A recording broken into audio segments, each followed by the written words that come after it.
Good morning dear student, I will start today my class और highway engineering. और कल आप लोग कटवैक्ट पढ़े थे, आज आपको पढ़ना है इमल्सन के बारे में। तो इमल्सन क्या होता है कि ऐसे दो तरल पदार्थ होते हैं जो एक दूसरे के साथ घुलनशील नहीं होते हैं, उन्हें हम क्या कहते हैं, इमल्सन होते हैं। जैसे बिटुमिन और कोलतार को किसी पेट्रोलियम से या तो इन सब से मतलब क्या करते हैं, मिलाते हैं तो ये दोनों अलग दिखाई पड़ते हैं, उन्हें हम क्या कहते हैं, इमल्सन कहते हैं। जैसे हम तेल और पानी का जब मिश्रण मिलाते हैं तो क्या होता है, तेल पानी ऊपर दिखाई देता है, तेल ऊपर चले जाते हैं, तो उसी तरीके से इमल्सन भी होता है। तो एक बार हम पुनः रिपीट करना चाहते हैं कि ऐसे दो तरल पदार्थ जिनके मिश्रण को हम मिलाते हैं और वे एक दूसरे में घुलनशील ना हो करके अलग अलग दिखाई पड़ते हैं, उन्हें हम क्या कहते हैं, इमल्सन कहते हैं। और इमल्सन का लाभ भी होता है। ये साधारण तापक्रमों में सभी जगह प्रयोग होते हैं, मौसमों सड़कों पे प्रयोग किए जाते हैं। जब क्या होता है कि ये सड़क के ऊपरी लेयर पे क्या किया जाता है, प्रयोग किया जाता है और गड्ढों को भरने के सड़क के काम में आता है। और मृदा के स्थिरीकरण में, मृदा स्थिरीकरण मतलब क्या, मिट्टी को क्या करते हैं, जब हम कंप्रेस करते हैं, दाब डालते हैं तो उसके ऊपर एक क्या होता है, छिड़काव किया जाता है। तो इन सब का क्या किया जाता है, इमल्सन का यूज किया जाता है। उसके बाद सेकंड टॉपिक आता है कंपैरिजन इन बिटवीन एंड कोलतार। बिटवीन और कोलतार में अंतर आपको बताया गया है और एक बार हम पुनः बताते हैं जो भी 4-5 अंतर हैं। तो बिटवीन फर्स्ट नंबर तो आप लोग जानते हैं कि बिटवीन जो होता है पेट्रोलियम के प्रभाजी आसवन से बनता है, जबकि कोलतार जो होता है कोयले के प्रभाजी आसवन से बनता है। तो ये पहला है डिफरेंस। और जो है पहला हम एक एक करके डिफरेंस बता दे रहे हैं। अगर उत्पादन में देखा जाए तो बिटुमिन जो होता है पेट्रोलियम से बनता है और जो है कोलतार जो होता है कोयले के प्रभाजी आसवन से वो बनता है। और बिटुमिन में कार्बन की मात्रा क्या होती है, कम होती है, जबकि कोलतार में कार्बन की मात्रा क्या होती है, ज़्यादा होती है। थर्ड पॉइंट, इसका रंग जो होता है भूरा काला होता है बिटुमिन का, और इसका रंग जो होता है क्या होता है, काला होता है। और चौथा जो है, यह प्रकृति विषैला नहीं है, ठीक है। यह जो विटामिन होता है ये विषैला नहीं होता, जबकि क्या होता है, कोलतार उससे विषैला होता है।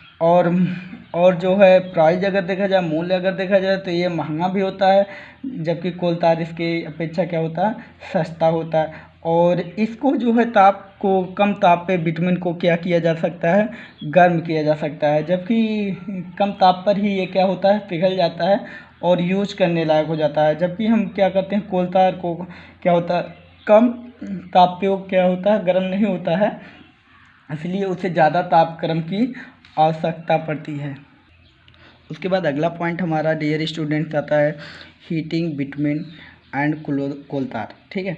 बिटुमिन और कोलतार को कैसे गर्म करते हैं, कहाँ पे उनको कैसे ले जाते हैं।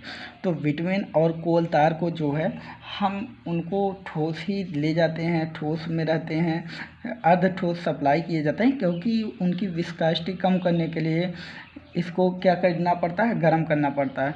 और इन्हें ठंडे स्थानों पर क्या होता है, या ठंडा जब हो जाते हैं तो ये जाहिर सी बात है इनको गर्म करना पड़ेगा, और गर्म करके ये क्या होते हैं, लिक्विड के रूप में होते हैं, तभी हम यूज करते हैं। और बिटुमिन और तो कोलतारों को हम अधिकतर आप लोग भी जानते हैं कि इसको ड्रम में रखा जाता है, और ड्रम में रखने के बाद इसको क्या किया जाता है, इसमें जो होती है गैस ज्वलनशील होती है, और इनमें जब आग लगाई जाती है तो ये बहुत ही टेम्परेचर ज़्यादा नहीं होना चाहिए। 200 से अगर ज़्यादा टेम्परेचर रहेगा तो हमारा क्या हो सकता है, ड्रम फूट सकता है। ड्रम फूटने से क्या होगा कि हमको दुर्घटना का भी शिकार हो सकते हैं।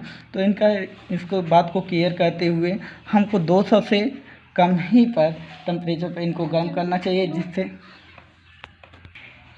उसके बाद हमारा फोर्थ टॉपिक आता है टेस्ट फॉर रोड मटेरियल।